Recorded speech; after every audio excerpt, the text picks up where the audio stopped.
인건비 신고 관련해서 꼭 알아야 될 것 정리를 해드릴게요. 뭐 세금이나 회계 같은 거는 당장 몰라도 문제 없거든요. 그냥 세무사님들한테 맡기거나 그러면 적당한 비용에 아무 문제 없게 잘 해주시기 때문에 당장은 몰라도 되고, 대신에 알면 알수록 줄일 수 있는 비용이 많아지니까 이제 좀 알아야 될 거고요.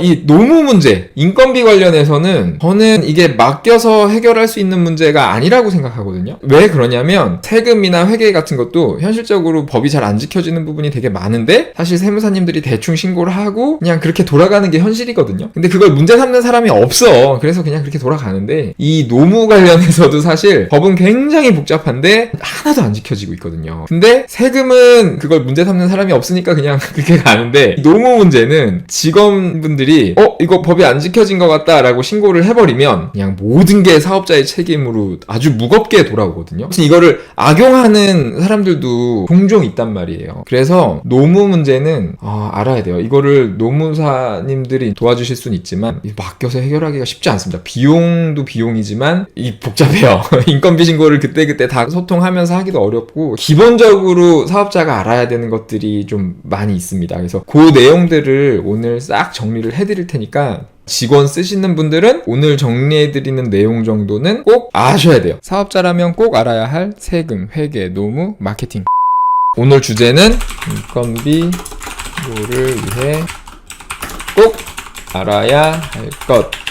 인건비 신고를 위해 꼭 알아야 할 것. 근데 그 전에 이 인건비 신고가 왜 복잡하냐면 이게 관련 기관들이 되게 많아요. 이제 인건비 신고하고 관련해서 기관들이 몇 가지 있는데, 일단은 인건비 비용 신고하는 거니까 국세청에 해야죠. 이거 세금과 관련된 거니까요.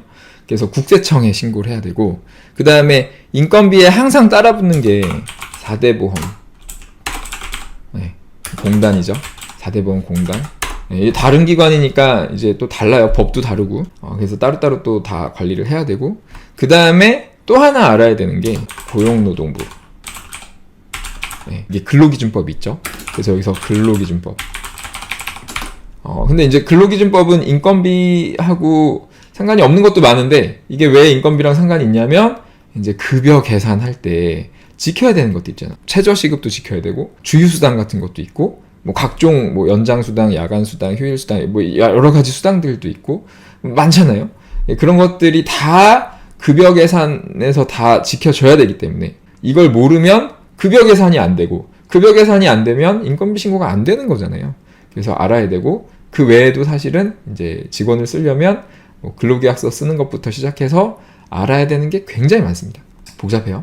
그래서 요거를 큰 틀에서는 인건비 신고를 하기 위해서는 이렇게 세 가지 기관과 관련된 어떤 내용들을 다 알아야 돼요.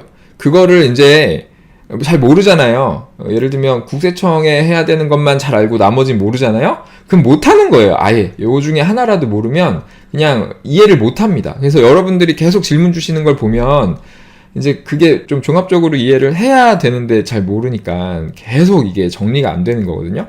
그래서 오늘 요 세 가지 기관에 관련된 모든 내용을 다 정리를 해드릴 테니까 그렇게 보시면 되고, 이제 조금 정확하게 좀 알아야 되는 개념이, 우리가 인건비 신고라고 하는 게 인건비 비용이잖아요. 비용 처리를 하기 위해서 하는 거고, 그래서 이게 국세청에 신고할 때는 비용 처리를 하기 위해서 신고를 하는 건데, 근데 이게 우리가 이제 비용으로 쓰는 게 직원한테 이렇게 주는 거니까 직원의 입장에서는 소득이 발생하는 거거든요.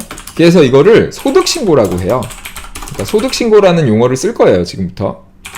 그러니까 인건비 신고를 하는 게 이제 소득신고가 되는 거야. 내가 주는 거를 사실 이제 내가 주고 난 비용 처리만 하면 되는데, 원래는 사업자와 사업자 간의 거래에서는 줬으면 비용 처리하고 끝나는 거잖아요. 근데 이제 사업자가 아닌 사람들한테 돈을 줬을 때는 이거를 돈을 준 내가 이 사람의 소득신고까지 다 해줘야 되거든요. 그러니까 이게 소득신고라는 용어를 쓰는 거거든요. 그래서 조금 헷갈릴 수 있어요. 인건비 비용 신고를 하는 건데 왜 소득신고라는 용어를 쓰냐. 그래서 그런 거 먼저 좀 정리를 해드리고, 그래서 큰 틀에서 이 정도 개념 이해하고 이제 들어가 볼게요. 그래서 인건비 신고를 하기 위해서 꼭 알아야 되는 거, 일단은 소득의 종류를 알아야 됩니다. 소득의 종류가 이제 제가 소득신고라 그랬잖아요. 인건비 신고가 내가 주는 돈을 받는 사람의 입장에서는 소득이니까 소득 신고인데 이게 이 신고하는 이 모든 게 이 세 가지 전부 다가 이게 무슨 소득이냐에 따라서 완전히 달라져요. 그래서 소득의 종류를 구분을 할 줄 알아야 됩니다. 여기서부터 이걸 모르면 이제 아무것도 안 되는 거예요. 그래서 소득의 종류를 알아야 되고, 그 다음에 소득의 종류를 알았으면 이제 국세청에 신고를 하는 방법을 이제 아는데, 이것도 소득의 종류에 따라서 다 달라지기 때문에 소득의 종류를 알아야 되고, 그 다음에 급여 계산 방법. 그러니까 소득의 종류에 따라서 급여 계산 방법이 다 달라지는데, 특히 직원, 근로자, 근로소득에 해당하는 경우에는 이 급여 계산이 굉장히 복잡하거든요. 그러니까 급여 계산 방법을 또 좀 따로 공부를 해야죠. 그 다음에 4대 보험 가입 방법 이렇게 할게요. 근로자의 경우에는 4대 보험을 반드시 가입을 해야 되기 때문에 4대 보험은 어떻게 가입하는지. 그 다음에 마지막으로 근로기준법. 근로기준법을 모르고 직원을 썼다가는 진짜 큰일 날 수 있습니다. 생각보다 말이 안 된다고 느껴지는 법들이 되게 많거든요. 근데 어쨌든 근데 법이 그렇게 되어 있기 때문에 안 지켰을 때 관리감독은 안 하니까 별 문제가 없지만, 만약에 직원이 그걸 알고 뭔가 신고를 했을 때는 이제 아주 강력하게 처벌을 받을 수 있다. 그래서 좀 알아야 됩니다. 알아야 되고 최대한 지켜야 되는데 아마 현실적으로 다 지킬 수는 없을 거예요. 너무 현실과 법의 괴리가 커서 그런 거 오늘 얘기를 해드릴게요. 이거 하나씩 말씀드릴게요. 그래서 일단 먼저 알아야 되는 게 소득의 종류. 자, 소득의 종류는 뭐 여러 가지로 나눠요. 우리가 무슨 소득 뭐 하잖아요. 불로소득 이런 말도 하고. 그러니까 여러 가지 기준으로 다양하게 나눌 수도 있는데, 근데 지금 말하는 소득의 기준은 이제 법에서, 특히 소득세법에서 우리 개인들이 버는 돈, 소득이죠. 그 소득에 대해서 세금을 어떻게 내는지를 딱 정해놨거든요. 그래서 요걸 알아야 되는데, 소득의 종류를 정리를 해보면 일단 근로소득 있죠. 근로소득이 있고, 그 다음에 사업소득, 사업에서 버는 거, 그 다음에 이자소득, 이자로 버는 거, 그 다음에 배당소득이 있고요. 그 다음에 연금소득이 있어요. 그 다음에 우리 퇴직할 때 퇴직소득, 그 다음에 양도소득이 있습니다. 집 사서 팔 때 그 시세 차익, 주식 시세 차익 이런 거 있죠. 그래서 이렇게 7가지로 나눠놨고, 개인이 버는 소득의 종류를 7가지로 나누고, 이거 외에도 사실 되게 많을 텐데, 그런 것들을 다 이제 묶어서 기타 소득 이렇게 했어요. 이렇게 해놨는데, 이 중에서 이제 퇴직 소득하고 양도 소득 이 2가지는 이제 계속 발생되는 건 아니고, 어떤 분은 10년, 20년, 30년에 한 번씩 발생되기도 하잖아요. 그래서 요거는 이제 따로 빼서 이제 이거를 분류과세 한다고 하거든요. 요거 나름대로의 어떤 방법으로 이제 과세를 하고요. 그 다음에 요 6가지 소득은 이제 계속 발생이 되는 소득들이에요. 크고 작게 계속 발생이 되는 소득들이기 때문에 요거는 딱 기간을 정해서 1년이죠. 매년 1월부터 12월 사이에 요 소득들은 또 많이 벌면 세금을 많이 내라. 그래서 많이 벌수록 세율도 높아지는 이 누진세율을 적용해가지고 이제 세금을 내는데, 그게 우리가 잘 아는 종합소득세죠. 그래서 요 6가지 소득은 이제 종합과세를 한다. 이렇게 돼서 이제 요 정도 개념은 알고 계셔야죠. 왜냐면 우리가 돈을 벌면 세금을 이렇게 내야 되는데, 요렇게 있다. 종합소득세는 요런 거다. 이런 거 아셔야 되고, 이걸 왜 말씀드렸냐면, 우리가 이제 사업을 하면서 직원한테 급여를 주는데, 그 급여는 직원의 입장에서는 소득이라 그랬잖아요. 근데 그게 이 중에서 뭐에 해당이 되냐? 이거를 지금 말씀드리려고 하는 거예요. 그 소득의 종류에 따라서 아까 말씀드린 이 모든 게 달라지기 때문에, 이 모든 게 달라져요. 이 모든 게 달라지기 때문에 소득의 종류를 정확히 이해를 해야 된다. 그래서 우리가 직원한테 돈을 줄 때 그게 무슨 소득이냐? 일단은 당연히 근로소득이에요. 그죠? 근로소득인데, 근로소득으로 신고하면 이제 원래 직원이면 당연히 근로소득으로 신고해야 되는 거예요. 근데 근로소득으로 신고하면 4대 보험 무조건 따라와야 되고요. 그 다음에 근로소득으로 신고하면 우리가 막 연말정산도 해줘야 되고, 그래서 이거는 사업자도 일이 되게 많고, 근데 사업자의 이런 부담을 보험을 떠나서 근로자의 입장에서도 근로소득으로 받게 되면 4대 보험료가 나가고 자기의 소득세가 막 나가고 이러니까 이게 소득세가 누진제로 또 들어간다 그랬잖아요. 굉장히 부담스러워하고 싫어하는 경우가 많아요. 그래서 사업하시면서 직원 쓰신 분들 아실 거예요. 근로소득으로 제대로 신고하려 그러면 저같이 식당 하시는 뭐 이런 데서 다 아실 텐데 다 싫어해. 다 안 하려 그래요, 신고를. 그래서 이거를 근로소득으로 신고하기가 굉장히 어렵기 때문에 근로자인데도 불구하고 3.3% 원천징수 하는 경우가 되게 많죠. 그래서 이 질문을 너무 많이 주셔서 오늘 정리를 하는 건데, 원래는 3.3% 원천징수 하는 거는 우리가 이제 국세청의 원천징수 좀 이따 말씀드리겠지만, 원천세 신고를 할 때 원천징수 세율이 소득에 따라서 소득의 종류에 따라서 달라진 건데, 그 3.3%라는 거는 사업소득에 해당하는 거거든요. 그러니까 엄밀히 말하면 3.3% 원천징수해서 이제 인건비 신고를 한다는 거는 근로자로 신고하는 게 아니고 사업자로 신고하는 거예요. 아, 이 사람은 직원이 아니고 사업자다. 이렇게 신고를 하는 거기 때문에 이게 완전히 달라지는 거예요. 왜냐면 사업소득으로 신고하는 경우는 사업자니까, 사업자면은 4대 보험 사업자가 챙겨줄 필요가 없어요. 그 다음에 근로기준법 지킬 필요도 없고, 그러니까 이거 3.3%만 떼가지고 신고하면은 사업자 입장에서 끝나는 거예요. 그리고 직원 입장에서도 4대 보험 일단 당장 안 들어가니까 너무 좋고, 그죠? 그 소득세도 딱 3.3% 얼마 안 돼, 부담이 없잖아. 요것만 떼고 끝나니까 직원들도 불만이 없어. 그러니까 지금 다 이렇게 신고를 하는 거거든요. 이게 그냥 사업자들이 그냥 뭐 이렇게 뭐 저 4대 보험 가입 안 해주고 뭐 안 하려고 하는 게 아니고, 이거 근로소득으로 제대로 신고를 해주려고 해도 되게 어려워. 어렵고요. 그거를 이제 사업자도 잘 알고, 특히 이제 이거를 대신 대행해주는 세무사님들이 이런 현실을 제일 잘 알죠. 그래서 세무사님들이 이렇게 안내를 하는 경우가 정말 많다고 저는 알고 있어요. 그래서 세무사님들이 오히려 직원 인건비 신고를 그냥 3.3%로 하면 된다라고 얘기를 해서 그렇게 하는 경우가 많죠.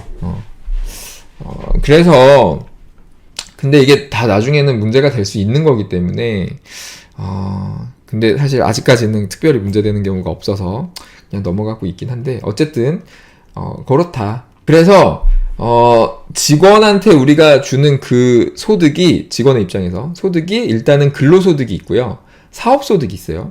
그리고 이게 이자소득이 될 수는 없겠죠?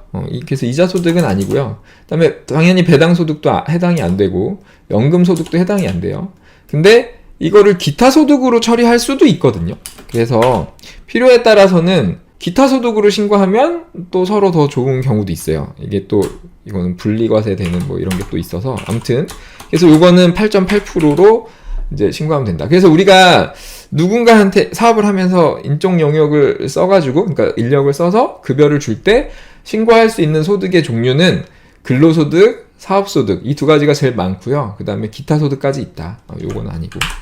그래서 요 세 가지 정도는 좀 이해를 하고 있는 게 좋습니다. 그래서 소득의 종류는 이렇게 알아두시면 되고요. 소득의 종류에 따라서 이제 이게 다 달라지기 때문에 지금 이렇게 설명드린 거예요. 이게 다 달라집니다. 그래서 이 소득의 종류에 따라서 국세청에 신고하는 방법이 어떻게 달라지냐, 이거를 또 볼게요. 두 번째, 국세청 신고 방법. 국세청에 신고하는 거는 크게는 일단은 여러분 제일 많이 들어보셨을 원천세 신고를 합니다. 원천세 신고를 하는데, 사실 원천세 신고는요, 정확하게 얘기하면 인건비 신고가 아니에요. 이거는 인건비 신고가 아니고, 누군가한테 원천징수를 했잖아요. 원천징수를 했으면 돈이 이제 들어오잖아요. 그 돈을 빨리빨리 이제 국세청에다가 전달을 해주기 위해서 하는 겁니다. 그래서 원천세 신고할 때는 뭐 이게 그러니까 빨리빨리 해야 되니까 기본적으로 매월 신고를 하거든요. 매월 내가 원천징수한 그 돈을 신고해가지고 매월 납부를 해야 돼요. 근데 원천세 신고할 때 내가 누구한테 얼마를 줬다, 이런 거는 신고를 안 합니다. 그러니까 이게 인건비 신고가 아닌 거예요. 그냥 우리 사업장에서는 뭐 무슨 소득으로는 몇 명한테 얼마, 무슨 소득으로는 몇 명한테 얼마 해서 얼마를 원천징수했다, 이거를 매월 그냥 신고하고 납부하는 거기 때문에 이거 인건비 신고 아닙니다. 근데 인건비 신고하려면 반드시 먼저 해야 되는 거고, 그 다음에 그러면 이제 내가 누구한테 얼마를 줬다라는 걸 신고를 해야 되잖아요. 그래야 내가 비용 처리도 되는 거고, 그리고 이제 그게 국세청이 누가 얼마를 벌었구나라는 걸 알아서 그 직원들의 소득세 신고도 다 가져갈 수 있는 거고 그런 거기 때문에 누구한테 얼마를 줬다라는 거를 신고를 해야 되는데 그거는 이제 지급 명세서 제출이라고 해요. 지급 명세서 제출. 근데 이 원천세 신고랑 지급 명세서 제출하는 뭐 방법이나 일정이 아까 말씀드린 소득의 종류에 따라서 다 다르거든요. 그러니까 소득의 종류를 모르면 알 수가 없는 거예요. 알 수가 없어요. 그래서 이제 일단은 크게는 이렇게 구분이 되고 지급명세서 제출은 누구한테 얼마를 줬다라는 걸 신고를 하는 거니까 요거는 이게 인건비 신고인데 요거는 1년에 한 번 합니다. 기본적으로 매년 한다고 보시면 되고요. 우리가 이제 2월에서 3월 초 사이에 연말정산 많이 하잖아요. 연말정산이 바로 근로소득자한테 근로소득에 대한 지급명세서 제출 이게 정확하게 연말정산이에요. 똑같은 거예요. 서류에도 똑같이 써 있어요. 근데 그거를 연말정산이라고 부른다. 그러니까 우리가 근로자한테 작년 1년 동안 1월에서 12월 동안 얼마를 줬습니다 라고 신고를 하는데 그 신고를 할 때 근데 이 직원은 이제 종합소득세 신고를 해주는 거거든요. 연말정산이. 이 직원은 작년에 소득공제 받을 거, 뭐 신용카드 쓴 거 얼마, 뭐 의료비 쓴 거 얼마, 뭐 얼마 해가지고 직원한테 다 그거 받아가지고 내가 전부 다 입력해가지고 한 명 한 명 그 종합소득세 신고 다 해주는 거잖아요. 그래서 그 정산해가지고 줄 거 주고 받을 거 받고 이렇게 하는 게 이제 이거 인건비 신고예요. 그렇게 하는 거고 사업소득 지급명세 제출, 기타소득 지급명세 제출 다 마찬가지로 그때 합니다. 2월에서 3월 사이에 그렇게 하는 거고요. 그래서 이게 굉장히 이것만 해도 이제 원래 너무 이게 사실 사업자 입장에서는 이 말이 되나요? 너무 어려운 일이에요. 그 직원 한 명 한 명의 종합소득세 신고를 사업자가 다 해줘야 된다는 게 너무 어려운 일이라서 옛날에는 이게 이제 뭐 시스템이 안 돼 있으니까 뭐 이렇게라밖에 할 수 없었던 것 같은데 사실 지금은 국세청 전산이 얼마나 발전이 돼가지고 이거 다 국세청이 알아서 할 수 있을 텐데 근데 개인적으로 매우 안타깝게 생각하는 게 이거를 좀 이렇게 좀 뭔가 개선해 나가는 방향으로 좀 법이 바뀌어갔어야 된다고 저는 생각을 하는데 당연히 그렇죠. 근데 2019년인가요? 그때부터 법이 좀 바뀌어서 새로운 게 나왔는데요. 간이 지급명세서 제출. 일이 더 늘어난 거예요. 제가 그 전부터 이게 말이 되냐, 이걸 좀 어떻게든 간소화 좀 해야 된다라는 얘기를 그때부터 계속 해오고 있는데, 그렇게 해주기는커녕 일이 더 복잡해진 거야.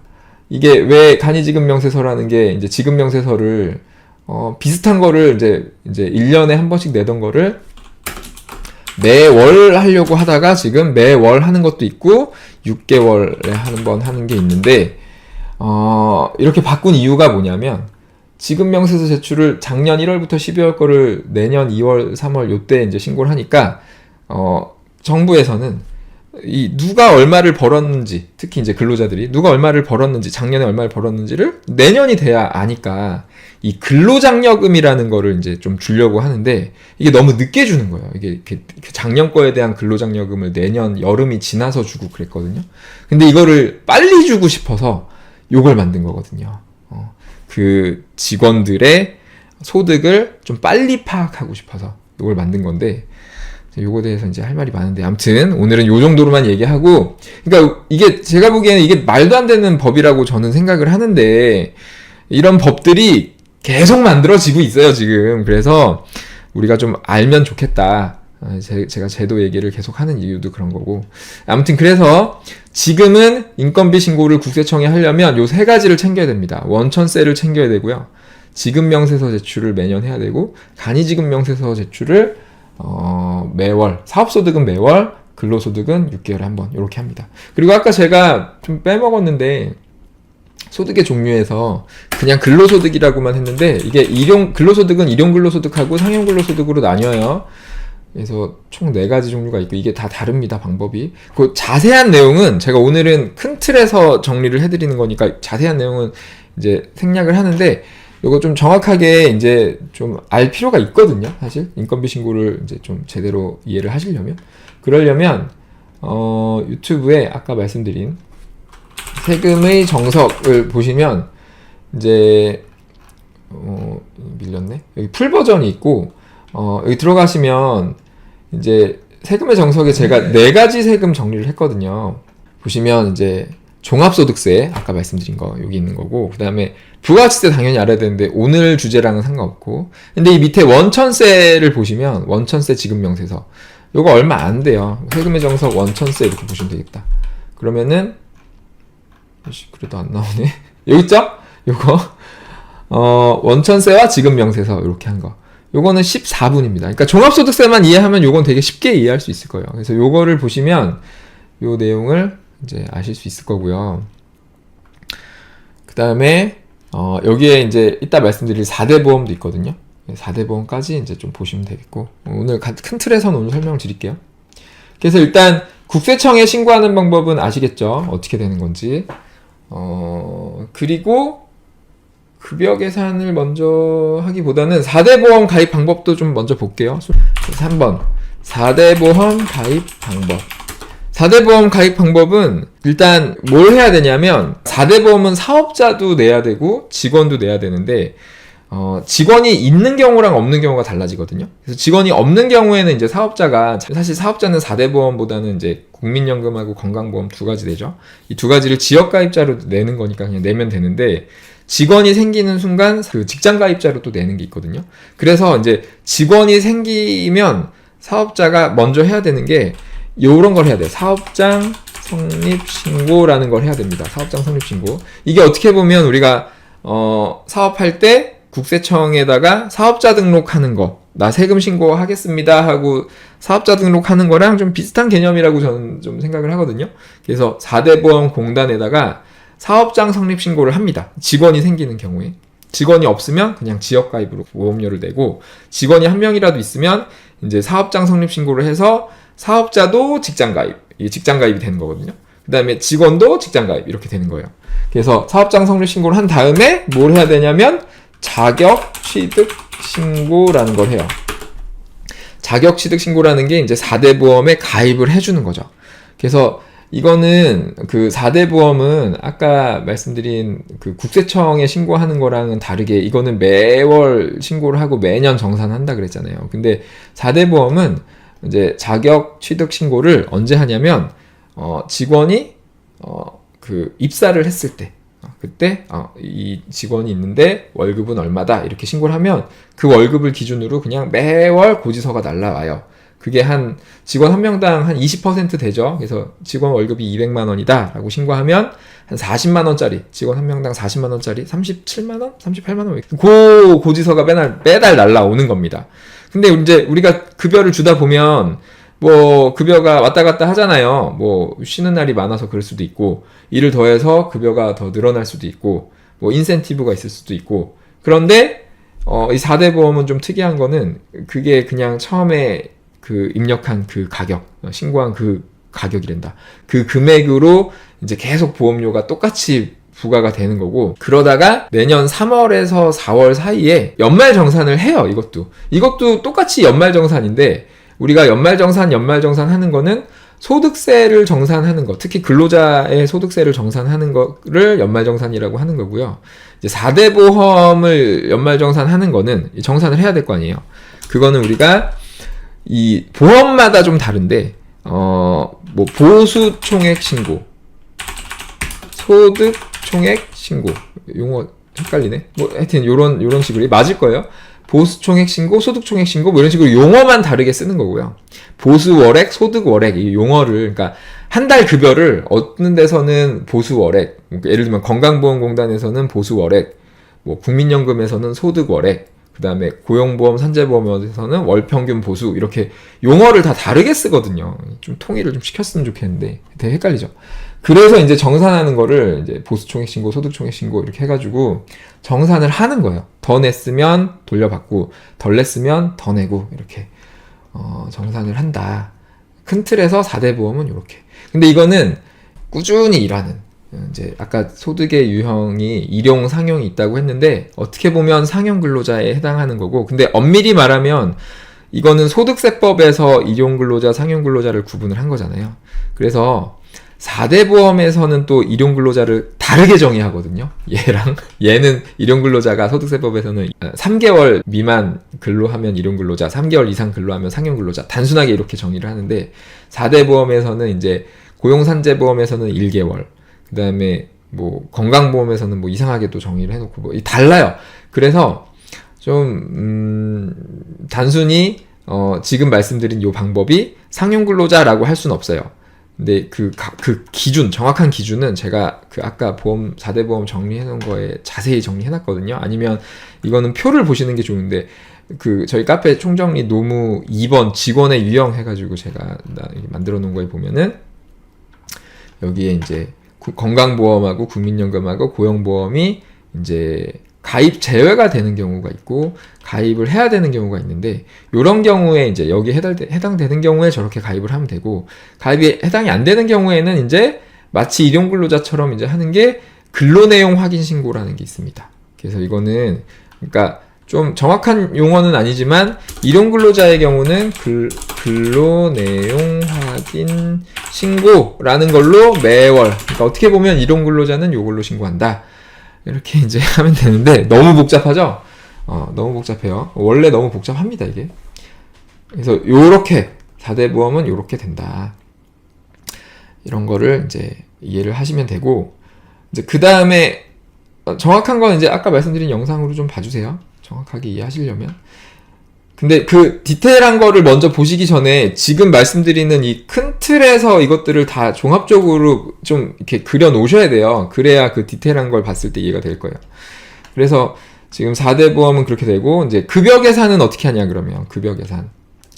자, 급여 계산에 대해서도 질문이 굉장히 많고, 급여 계산은 진짜 어렵습니다. 이거 아직 아무도 해결을 못한 문제라고 생각하는데, 그나마 제가 좀 해결을 많이 해놨거든요. 그러니까 저랑 같이 보시면 되고. 자, 급여 계산은 뭐 프리랜서의 급여 계산 어떻게 하냐 이런 거 많이 여쭤보시고 하는데, 뭐 사업소득이다, 기타소득이다, 뭐 그러니까 근로자가 아니다, 그러니까 근로기준법에 적용을 안 받는 사람이다, 그러면 그거는 알아서 그냥 서로 합의만 해서 하시면 되고요. 그건 민법상의 문제니까 아무 상관이 없는데, 계약서도 써도 되고 안 써도 되고 문제가 없는데, 이제 문제는 뭐냐면 근로자의 경우. 근데 이게 여기서 중요한 거는 내가 근로소득으로 신고했냐 사업소득으로 신고했냐가 중요한 게 아니고, 실제로 근무한 형태가 근로자냐, 그게 되게 중요한 거거든요. 그러니까 사업자의 관리 감독 하에 시간을 정해놓고 출퇴근을 하고, 뭐 이렇게 누가 봐도 이제 특히 이제 근로감독관님들이 봤을 때 이거는 뭐 근로자로 일을 했네요라고 했을 때는 무조건 이제 근로기준법에 적용을 받아야 되고, 그때는 급여 계산이 이제 정확하게 들어가야 돼요.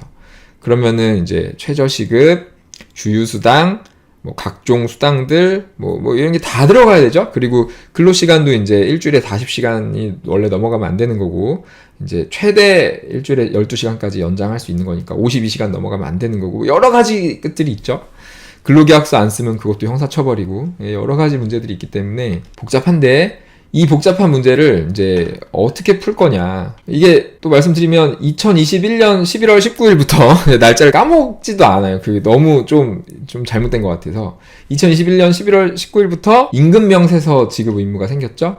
그게 왜 생겼냐면, 그러니까 그 근로 계산은 제가 여기 급여 계산기를 만들어 놓은 게 있거든요. 요거 보면서 할게요. 여기 노무 6-1번에 있는데 급여 계산기 들어가시면 지금 블로그에 해놨거든요.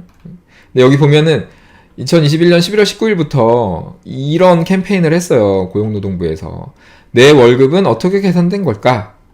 궁금할 땐 급여명세서를 보세요. 이렇게. 이게 왜 이런 캠페인을 하는 거냐면, 모르니까. 이게 이슈가 자꾸 되니까. 직원들이 지금 뭐 네이버 지식인 같은 데만 봐도 급여 계산 좀 해주세요 하는 게 굉장히 많아요. 그러니까 급여 계산을 못하니까 도대체 이게 급여 계산이 제대로 된 건지 아닌지 모르니까, 그러면 이제 법으로 만든 거예요. 그러면 사업자가 급여 줄 때 급여가 어떻게 계산된 건지 이런 거, 근로시간, 뭐 각종 수당, 뭐 이런 거, 뭐 항목별 공제한 거, 왜 공제하는지 이런 것들을 전부 다 적어가지고 이제 급여를 줄 때마다 직원 한 명한테 한 명한테 다 줘라. 이 법이 임금명세서 이제 주라고 한 법이 2021년 11월 19일부터 나온 거거든요. 이게 이제 안 주면 과태료 한 명당 500만 원까지 나올 수 있는 이 법이 이제 시행이 됐는데 문제는 뭐냐면 내 월급은 어떻게 계산된 걸까? 직원의 월급을 어떻게 계산이 되는지는 직원만 모르는 게 아니고 사업자도 몰라요. 잘 모르잖아요. 왜 이걸 모르냐면 이 사업자 욕할 게 아니에요. 막 이런 얘기하면 사업자가 그것도 못하면 자격이 없는 거 아니냐 막 이렇게 얘기하는데 이 못해요. 법이 너무 복잡해요. 그리고 현실적으로 안 지켜지고 있잖아. 그래서 못합니다. 그래서 그 노동부가 이거 하면서 무슨 임금명세서 뭐 프로그램 만들어서 이제 올려주겠다 해서 짠 하고 올려줬는데 거기 댓글 보시면 가관도 아니죠. 그 막 진짜 대기업에서 급여 담당하시는 분들, 심지어 공무원 중에서도 급여 담당하시는 분들도 막 댓글 써놓은 거 있어요. 이거 보고 우리가 어떻게 하라는 거냐. 나도 근로자다. 나도 너무 힘들다. 그 급여 담당하시는 분들이 이거 못한다. 이렇게. 못해요. 그러니까 이게 안 되는 법을 자꾸 만들고 있는 건데 어쨌든 지금 법은 이렇게 돼 있고 직원이 이걸 가지고 신고를 했을 때 우리는 과태료를 내게 됩니다. 법으로 그렇게 돼 있기 때문에 그래서 우리가 좀 알아야 된다. 그래서 이제 이거를 악용하는 사람들이 자꾸 나오니까 신고만 하면 처벌을 할 수 있다는. 그래서 그걸 가지고 합의를 하고 막 이런 식으로 이제 해가잖아요. 그러니까 우리가 다 지키긴 어렵지만 최대한 지켜야 되는 거예요. 특히 당장은 잘 몰라서 해가지고 서로 몰라서 넘어갔는데 이게 막 1년, 2년, 3년, 4년, 5년 이렇게 지났는데 나중에 직원이 이거를 몇 년치를 몰아서 신고했을 때 직원이 특히 막 몇 명이 그렇게 했을 때는 막 이게 다 이렇게 정산해가지고 주고 해야 될 비용이 막 몇 억으로 나올 수도 있는 거거든요. 그러니까 한 방에 무너질 리스크가 있는 거기 때문에 급여 계산은 반드시 잘 알아야 됩니다. 그래서 급여 계산 어떻게 하냐? 아까 말씀드린 요 노무 6-1번의 링크로 오셔서 보면은 여기 월급 계산기를 제가 만들어 놨는데 지금 버전이 두 가지예요. 월급 계산은요, 계산하는 방법은 두 가지로 생각하시면 돼요. 월급 계산 방법은 그 법을 지키면서 정확하게 급여를 줄 때마다 정확하게 계산을 해도 돼요. 1번 매번 정확하게 계산 이렇게 하셔도 돼요. 이게 당연히 이게 제일 좋은 거죠. 근데 우리가 회사 다닐 때 보면 월급을 뭐 200만 원이면 200만 원, 300만 원이면 300만 원 매월 똑같이 받잖아요. 근데 잘 생각해 보면 2월 달에는 28일까지밖에 없고 3월 달은 31일까지 있고 막 휴일도 있는 달도 있고 막 추석이 있는 달도 있고 막 이런데 휴가를 쓰는 달도 있고 이런데 어떻게 이게 똑같을 수가 있겠어요, 매월. 그러니까 원래는 그렇게 하지 않거든요. 원래는 이제 그 정확하게 계산해서 하면 매월 월급이 똑같이 들어올 수가 없는 거거든요. 근데 매번 그렇게 계산해서 주기도 어렵죠. 그리고 어차피 그래서 이제 이거를 평균을 내서 하거든요. 그래서 이제 평균으로 지급 이렇게 월급 평균으로 계산이라고 할까요? 그러니까 어차피 이게 2월달, 3월달 이렇게 두 달만 일할 거면 뭐 그 정도는 이제 정확히 계산해서 주면 되는데 이제 일반적인 뭐 상용 근로자라고 하면 오래 일을 하잖아요. 뭐 1년 이상 일을 한다고 치면 어차피 뭐 2월엔 좀 적고 3월엔 좀 많고 뭐 이렇게 하지만 이걸 1년치를 평균을 내서 그냥 총액을 따져서 12월로 나눠가지고 매월 똑같이 주면 어차피 1년이 지나고 나면 똑같은 거잖아요. 그래서 평균으로 계산을 해서 주는 경우가 되게 많죠. 그리고 그렇게 줘도 뭐 문제는 없습니다. 문제 없잖아요. 다 그렇게 하고 있잖아요. 대신에 이제 근로기준법에서는 최대한 한 달에 한 번은 줘야 되니까 월급은 지급을 하셔야 되고 더 자주 지급하셔도 되고 그 안에서 지킬 것만 잘 지키시면 됩니다. 그래서 월급 계산기를 제가 어떻게 만들었냐면 평균으로 근로조건이 이제 쭉 규칙적으로 있을 때는 그냥 매월 평균으로 지급하시면 되는데 근데 이제 하다 보면 근로조건이 막 계속 바뀌기도 하고요. 나는 이제 정확하게 매월 계산해서 주고 싶다 이런 경우도 있잖아요. 그럴 때는 여기다가 제가 이제 뭐 달력 같은 걸 만들어 놔서 이제 일자별로 이제 근무 시간 쫙 적으면은 딱 거기에 맞게 이제 계산이 되게 만들어 놨거든요. 그래서 자세한 내용은 요거 사용 방법 다 밑에 있으니까 보시면 되고 참고로 요거 쓰시면 근로조건만 간단하게, 제가 요거는 쓰면서 보여드릴게요. 간단하게 근로조건만 입력하면 급여 계산 다 되고요. 뭐 각종 수당, 뭐 각종 보험료, 원천징수 할 거 세금 다 계산되고요. 그 다음에 근로계약서, 임금명세서 다 만들어지거든요. 그러니까 요걸로 쓰시면은 이제 많은 문제가 해결이 될 거예요. 그래서 요거 월급 계산기 첫 번째 버전은 그 규칙적일 때, 근로조건이 규칙적일 때 요거는 이제 어떻게 쓰시냐면, 기능이 되게 많은데 그냥 간단하게 일단 간단한 기능은 일단 요거 쓰시면 됩니다. 시트가 이렇게 여러 가지가 있는데요. 기본적으로 직원 리스트 입력하고 근로조건 입력하고 여기서 이제 조회만 딱 하면 되는 거거든요. 그래서 직원 리스트에서는 이제 내가 급여를 줄 그 직원의 이름을 쓰고요. 뭐 존박 이렇게 쓸게요. 그 다음에 시급을 쓰면 됩니다. 일단 올해 최저 시급이 9,860원이니까 이렇게 쓰고 끝이에요. 나머지는 이제 쓰면 되고 안 써도 되고. 그 다음에 근로 조건을 쓰는데 여기는 빨간데 아무데나 쓰면 돼요. 앞에서 쓴 직원 이름을 쓰고 근로 조건을 쓰는 거예요. 총 근로 시간이 예를 들어서 뭐 주 40시간 월요일에서 금요일 근무하는 일반적인 근로자의 경우에는 8시간, 8시간, 8시간, 8시간, 8시간 이렇게 쓰면은 끝입니다. 그러면 이제 월급 계산 시트에 가서 막 이렇게 하면은 싹 나오죠. 월급은 205만 6천 원. 이게 2024년 현재의 최저 월급이죠. 통상 근로자의 최저 월급 205만 원 이렇게 나오는 거고요. 여기 뭐 근무 시간이나 뭐 여기에서 보험료, 직원이 내야 되는 보험료 원천징수 해야 되는 거, 그 다음에 직원의 소득세 원천징수 하는 거, 그 다음에 사업자가 내야 되는 보험료 이런 거 다 나오죠. 이렇게 나오고 옆에 임금명세서 자동으로 이렇게 나오죠. 그래서 요거 싹 복사해서 컨트롤 C 눌러서 카톡에 들어가서 컨트롤 V 해서 보내주시면 됩니다. 그 다음에 근로계약서 싹 만들어지죠. 그래서 요거 가지고 근로계약서 쓰시면 돼요. 안 쓰시면 이거 형사처벌이기 때문에 반드시 쓰셔야 되고. 그래서 요렇게 하면 되고, 뭐 상시 근로자 수에 따라서 각종 수당이 달라지는데, 예를 들어서 음식점의 경우에는 뭐 하루에 뭐 원래는 하루에 일주일에 52시간 이상 하면 안 되지만 뭐 음식점은 아직도 뭐 하루에 10시간, 11시간 이렇게 하시는 경우도 많잖아요. 그래서 10시간, 10시간, 10시간 이렇게 일을 한다. 예를 들면 뭐 더 하는 경우도 많죠. 일주일에 하루 쉬고 이렇게 하는 경우도 있죠.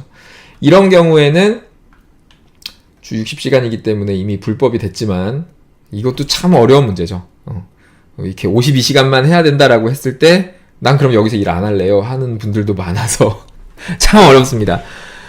참 아무튼 그래서 이렇게 하면 이제 급여가 330만 원으로 올라가고 연장근로수당이 들어가죠. 이렇게 들어가고, 이게 5인 이상이냐 5인 미만이냐에 따라서 이런 수당도 다 달라지고, 그 다음에 밤 10시부터 여기 써놨는데 밤 10시부터 아침 6시 사이는 또 야간이라서 야간 근로수당을 또 줘야 되거든요. 그래서 이 10시간이 주간에만 있으면 이렇게만 쓰면 되는데 밤 10시에서 6시 사이에 좀 걸쳐 있다 그러면은 한 3시간, 뭐 12시 퇴근이다 그러면 2시간씩 걸쳐 있잖아요. 그럼 이렇게만 써주면 돼요. 그러면 월급 계산 시트에 보면은 이제 5인 미만일 땐 야간 근로수당이 아예 안 나오거든요. 근데 5인 이상일 때는 이제 25만 7천 원 이렇게 해서 360만 원으로 월급이 올라가죠. 그래서 똑같은 근로 조건인데 상시 근로자 수 5인 이상이냐 5인 미만이냐에 따라서 월급이 한 60만 원 이상 차이가 나죠. 그래서 이런 거 잘 아셔야 됩니다. 굉장히 인건비가 굉장히 부담이 커요. 이런 것까지 따지면 우리나라 최저시급이 지금 뭐 내년에 이제 10,000원, 1030원인가 뭐 그렇게 됐잖아요. 근데 주휴수당 넣으면 12,000원 되는 거고, 4대 보험 내줘야 되는 거 넣으면 한 13,000원 되는 거고, 퇴직금까지 이제 준다고 하면 한 14,000원 되는 건데, 여기에서 이제 이런 각종 수당들, 연장 수당, 야간 수당 뭐 이런 것까지 하면은 이제 이게 1.5배씩 들어가는 거니까 한 2만 원도 되죠, 우리나라도. 그러니까 외국하고 막 비교할 때 외국은 이런 거 없는 경우도 많거든요. 근데 외국은 뭐 15,000원이네, 2만원이네, 근데 우리는 9,000원이네. 이 비교가 완전히 잘못된 비교인데 너무 좀 그렇죠. 그래서 우리가 좀 정확히 좀 알자. 그래서 급여 계산은 이렇게 일단 기본적으로 하시면 되고, 여기에 이제 뭐 비과세 급여 뭐 이런 거를 다 쓸 수 있게 해놨는데 이런 것까지 하시려면 좀 공부를 하셔야겠죠. 오늘은 요 정도로만 이제 좀 설명드릴게요. 그래서 급여 계산은 이렇게 하면 됩니다. 급여 계산을 하는 방법 같은 것도 다 정리해 놓은 게 있으니까 궁금하신 분들은 그렇게 보시면 되고, 오늘은 큰 틀에서 인건비 신고를 하기 위해서 요 정도는 좀 알아야 된다. 그래서 지금 여기까지 말씀드렸고, 마지막으로 근로기준법은 간단하게 그냥 아까 여기 총정리에 노무 4번에 근로기준법 정리해 놓은 게 있거든요. 뭐 퇴직금 같은 거, 주휴수당, 뭐 근로기 이거는 제가 다음에 따로 한번 정리해 드릴게요. 뭐 그래서 오늘 근로기준법 되게 많은데 그 중에서 이제 인건비 신고하고 관련된 거는 대충 말씀드린 것 같아요. 그래서 그렇게 하고요. 이 정도로 말씀드리면 될 것 같아요. 그래서 이렇게 정리를 하고 그 다음에 Q&A를 하겠습니다.